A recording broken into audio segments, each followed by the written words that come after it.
BC సంక్షేమ సంఘం జాతీయ అధ్యక్షులు జాజుల శ్రీనివాస్ గౌడ్ జన్మదిన వేడుకలు కరీంనగర్లో ఘనంగా కొనసాగాయి. జిల్లా బీసీ సంక్షేమ నాయకులు నాగుల కనకయ్య గౌడ్, రాకేష్ ఆధ్వర్యంలో సేవా కార్యక్రమాలు చేపట్టారు. ప్రభుత్వ ఆసుపత్రిలో అన్నదాన కార్యక్రమం చేపట్టి ఆసుపత్రిలోని రోగులకు వారి బంధువులకు భోజనాన్ని అందించారు.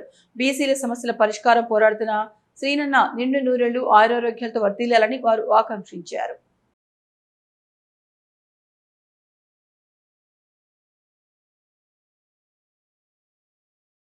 ఉద్యమ కిరీటమైనటువంటి మా యొక్క జాజుల శ్రీనన్న పుట్టినరోజు.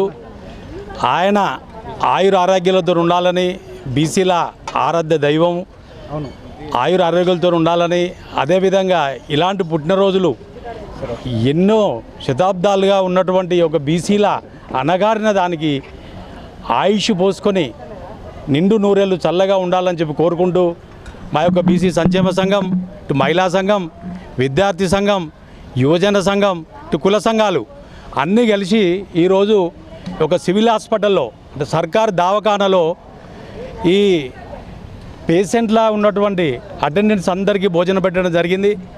అదేవిధంగా ఈ అన్నదానం అనేది అన్నకు నిండు నూరేళ్ళు చల్లగా ఉండాలని, ఇంకా బీసీల గురించి ఇంకా పోరాటాలు చేయాలని ఉద్యమ ఈ యొక్క కులగణన అయితేనేమి.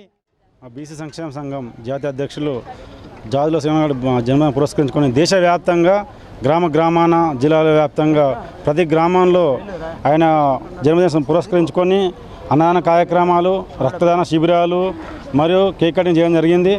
మా విద్యార్థులకు కానీ అయితేనేమి, బీసీ సంక్షేమ సంఘం అయితేనేమి, కులగణన అయితేనేమి ఎన్నో కార్యక్రమాల గురించి మాకు సీనన్న మాకు ఆదర్శంగా నిలిచి మా పోరాటాన్ని కరీంనగర్ నుంచి వెళ్ళి ఢిల్లీ వరకు ప్రతి పోరాటంలో సీనన్న అడుగుజాడలో మేము ఉన్నాము.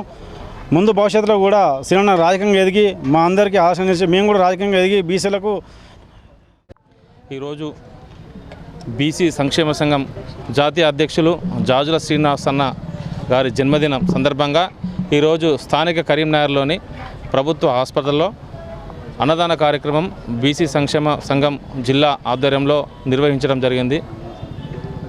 ఈరోజు అందరి ఆశీస్సులతోని ఆయురారోగ్యంగా సుఖ సంతోషాలతో మా నేత బీసీ సంఘం జాతీయ అధ్యక్షులు సీనన్న గారు అందరి ఆశీస్సులతో బాగుండాలని చెప్పేసి, ఇంకా బీసీ సంఘాన్ని ముందుకు తీసుకెళ్లాలని చెప్పేసి మనసారా కోరుకుంటూ